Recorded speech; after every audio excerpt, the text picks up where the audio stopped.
Supremo, and I wrote this song kung paano kami nagkakalala. So I hope you enjoy it. Listen up, yo.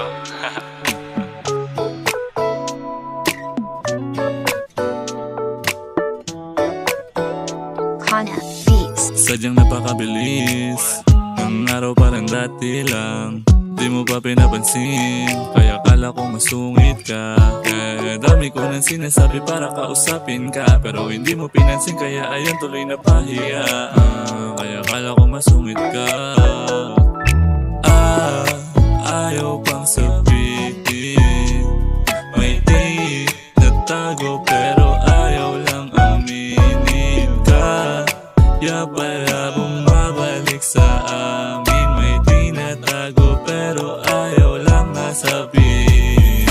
Bakit di mo pinapansin? Kanina pa ako nakatingin at nagpapapansin. Ang alay ko na carbonara. Di ko makalimutan dun nag-umpisa, sa pag-abot ko ng pagkain na hindi mo pa kinuha. Di ko lubos akalain sa dulo ay tayo gumanay ang kasungitan mo.